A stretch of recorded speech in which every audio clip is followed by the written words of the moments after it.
What's up, guys? Welcome back to the Deep Dig Sports Pod. I'm your host, Drew. My other host right here next to me. What's up? It's D. Good to see you again. Go ahead and hit that like button. Go ahead and subscribe to the channel. We have a couple of re-signings for the 49ers. Juwan Jennings is coming back next year. Clap it up. So That's our guy. good. That's our guy. He's so good. He won us a lot of money last season. Make sure you subscribe because we do the Diamond Pick of the Week, the best 49ers bets every week of the season. Tabor Pepper coming back. I think he signed a 3-year deal. Yep. The highest guaranteed money for a long snapper and huge fan favorite. Really, everyone was pretty hyped for that re-signing on Twitter.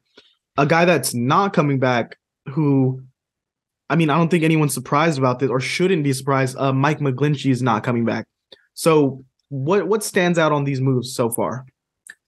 So I think it is just solid. Like, you re-signed Juwan Jennings. That's a guy who I think he is solidified as the wide receiver 3, especially if it is going to be Brock Purdy moving forward. We know that guys like him, guys like Jimmie G, they really love his ability to not only get dirty and block, but also he takes it down the field. Like he opens up the field because he's able to get those jump balls. He's able to go over the middle and will fight for yards. He was really big on third downs. So in the red zone, he's awesome. So he really does play a different role than the rest of these receivers on the roster. So I love his game, dude. So that one's like the big one for me. What about you? Obviously I love Juwan Jennings, but I'm not sad to see Mike McGlinchey go somewhere else, go get a bag. Hope you improve your pass blocking somewhere else. I'm not really concerned on who's replacing him. I think we have a couple younger guys on the roster, and who knows? I think we should just take like a bunch of swings in this draft. Who knows who's gonna hit? Who's gonna turn into a Spencer Buford for right tackle this year? We draft maybe 2 or 3 tackles, sign some undrafted guys, and just see who works out. And even signing some veterans in camp, seeing what we can replace. Because I'm just tired of every week everyone complaining about McGlinchey, and now he's finally gone. We're not going to be able to afford him anyways, even if we wanted him back. And special teams, we better be solid for the next 3 years with that money we're giving up, which we have been. So I think all good moves. Mike McGlinchey, bro, I'm tired of it already. Again, I'm with you. Let's take a bunch of swings in this draft. Let's if other teams can find, 5th, 6th, 7th round starters on the O-line, why can't the 49ers? Let's just go ahead and do that already. Let's just figure it out. We don't want to overpay for this guy who has been so at best. Let's just move forward. Just take your L, move forward. And let's move to the defensive side of the ball, because a lot of talk going on about this secondary for the 49ers next season. We know Tashaun Gipson stepped up. He played amazing at safety.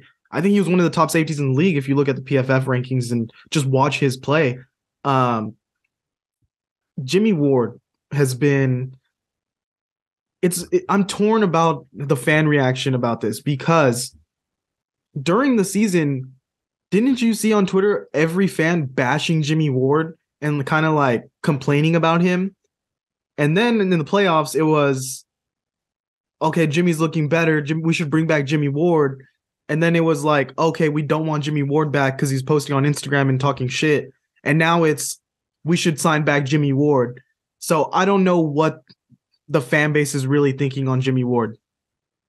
Jimmie Ward, he had his opportunity to play nickel. He did, fairly well, decent, but Tashaun Gipson took that spot. He earned that starting spot, and when Jimmie Ward did go back to ask for it, Kyle was like, well, okay, well, do you want to ride the bench? Do you want to play special teams? Because I don't want to see you do that. I'd rather see you on the field actually making plays, and then you can go get your bag somewhere else. And he even said it after the Eagles game. He's like, hey, you know what? I'm Jimmie Ward. I'm good at nickel and I'm good at safety. So I'm sure he is going to move forward, and he is going to, good for him. He is going to go make a bag. I've said that for the longest time now. And we're happy for him, but it doesn't not make going to be on sense this team to bring him back here, especially with the amount of money that we're going to dish out. So it just doesn't make sense. Nick Bosa has to get paid. Brandon Ayuk has to get paid. Eventually, we're going to have to figure out the quarterback situation if, we're going to decide to, get that fifth-year option from Trey Lance, which I don't know about that, but I think if you're a fan on Twitter saying that we should re-sign Jimmie Ward, like, what are we doing? I think the price point isn't going to be add up to what the 49ers are willing to give him compared to another team. And it's like, okay, say this was a quarterback position.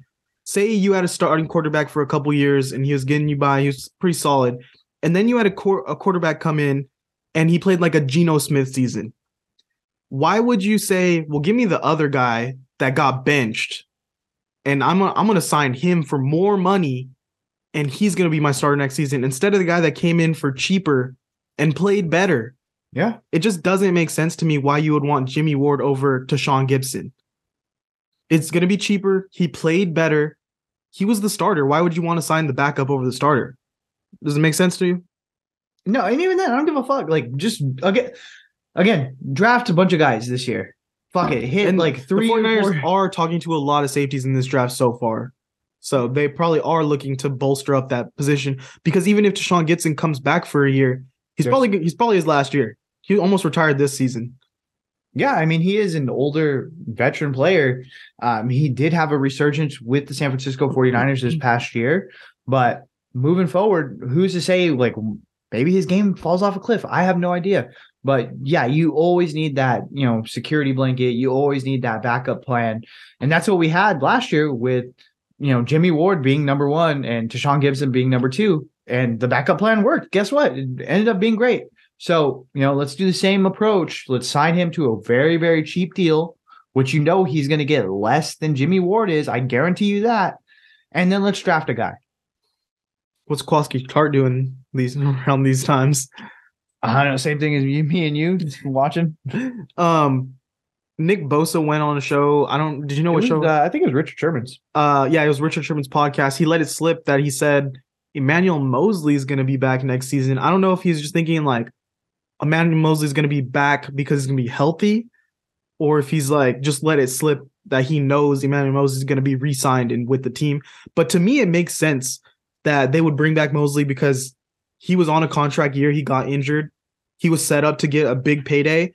And now it's kind of well, let me regroup, stay for a season, have a better season next year, and then get paid. So what did you think about that? Yeah, I kind of thought that was what was going to be the case anyways, moving forward. It sucks that he got injured on a contract year. I think he is going to take a 1-year prove-it deal, ball out, and then move forward and get a bag somewhere else. So between, the Texans and the Dolphins, I would be surprised if we don't see some traction or them at least talk to him. So that's going to be interesting to watch, but I think, more than likely it is going to be a 1-year deal where he knows the defense. He knows that, hey, if I just stay here, we're going to be in big games by the end of the year. So I can really showcase and highlight myself. Why not do that? Yeah, unless I think the Dolphins wouldn't put money into him with the secondary they have. The Texans would, but what would be the amount of guaranteed and the length of the contract compared to what he could get in a year? And he's going to play some irrelevant football next year when he could stay in San Francisco and, be a pretty good player on a playoff roster. And really it's different when you are, the starting corner on the number one defense in the league rather than, hey, I'm, the highest paid corner on a Texan team that's rebuilding.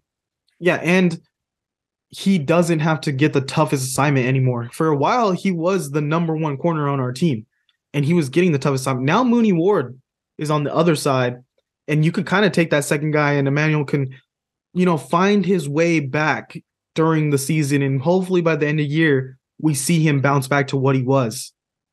Yeah, so another reason. Pre-injury, he's looking good, dude. Yeah. So I was super pumped to see him matched up with Ward on the other side to really kind of highlight both of their strengths, And not to say that even in the beginning of the season, he will be the starter opposite him.